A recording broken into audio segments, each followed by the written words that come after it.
So, eating keto foods is not a good idea if you're not keto.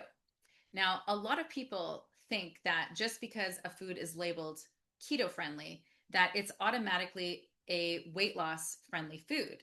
And that is just not the case. I remember recently going to a health food store and I saw this woman in front of me and she had a bag of chips and a keto cake beside her. And I knew what she was thinking. She was overweight. So she probably thought, well, it's better for me to buy the keto cake than the other cakes because there's no sugar added. But the problem is that in order to actually lose weight on a ketogenic diet, you have to be on a ketogenic diet.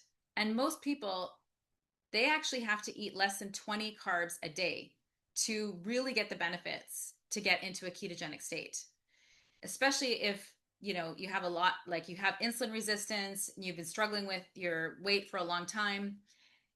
If you're diabetic, for sure it's going to have to be under 20 grams of carbohydrates to actually be able to get into ketogenic state. So if you're not in a ketogenic state and you're adding keto foods to your grocery cart thinking that they're going to help you lose weight, they actually might be having the opposite effect on you because you're eating those high fat foods with high carbohydrate foods.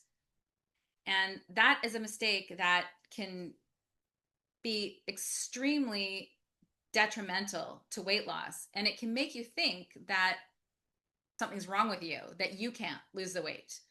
So there's all these little nuances about weight loss that people don't know that can make a huge difference in whether your body can respond to what you're doing. And combining high fat and high carbohydrate foods together is one of the things that can stall your weight loss because you have to derive your energy from either protein, fat, or carbs, right? And if you're deriving it from protein, that means you're either starving and your body's forced to use your protein, like your body mass protein, has to break it down to get energy, or you're eating way too much protein and your body is turning it into sugar, or you have to get it from fat or carbohydrates if it's not protein, right? Which is preferable. You don't want to get it from protein. When you get it from both carbohydrates and fats, you're deriving your energy from two energy sources. If you're eating normal carbohydrate, not even high carb, I'm not saying that you're intentionally eating a high carb diet, but if your diet isn't really low carb, like a keto diet is, and you're eating keto foods, then you have all this energy now that you have to do something with. And when you eat high carb foods, automatically that's driving up your insulin. So every calorie that you eat of carbohydrate and fat is going to turn into fat because it's high in carbohydrate, because carbohydrate elevates your insulin, which causes fat storage. Whereas if you eat low carb and high fat, then you're not elevating your insulin. So the calories that you're getting from the fat are not going to be automatically stored as fat. They're going to be used for all the amazing things that fat does in your body to support your nervous system health, your hormonal health, etc. But as soon as you add that carbohydrate in with it, then now it's going along a different pathway, and all of the calories, which is the energy that you get from food, is going to be stored as fat, even though it's a keto food, because you've combined it with high carbohydrate foods. And most people don't realize that a lot of foods that they don't think of as being high in carb is actually very high in carbohydrates, even if things that aren't sweet. So if you decide to eat a cup of whole grains, which it doesn't taste sweet to your mouth, it's going to be high in sugar. If you eat a carrot, beets, squash, yams, potatoes, all high in carbohydrate.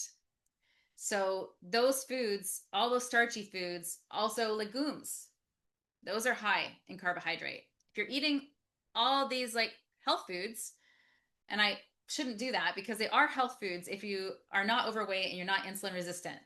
But if you have any health problems like insulin resistance, you're overweight, you have excess overgrowth of candida in your body, those starchy foods have way too much sugar in them, and they're not going to support you in your goal of healing, health, and natural weight loss without dieting.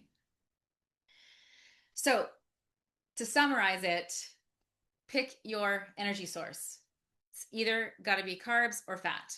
So, if you want to not drive up insulin, which is probably a good thing if you have any of those health problems, your energy source should be fats. And the way that you do that is to eat a diet that is prioritizes protein, fat, and fiber. And that doesn't mean you're not going to eat any carbs. It just means that you're going to naturally eat ones that are lower carb because they're non-starchy vegetables, which are the ones that have all the fiber. So every time you make a plate of food, you look at it and go, is there enough protein on here? But not too much, just enough for your body based on, your height, your weight, your activity level, etc. And then you get all of your carbs from non-starchy vegetables, and then you can add some fat to your plate, and that's a balanced meal. And that is you primarily getting your energy from good fats and just a little bit from carbohydrates. And that will be a way of eating that will allow you to lose weight without dieting, without having to count calories or count carbs. It's very simple. If you want to have some support to do that, if it doesn't sound that simple to you, you're welcome to click on the link in the description where you can learn more about how to do that in the Undiet School. Bye for now.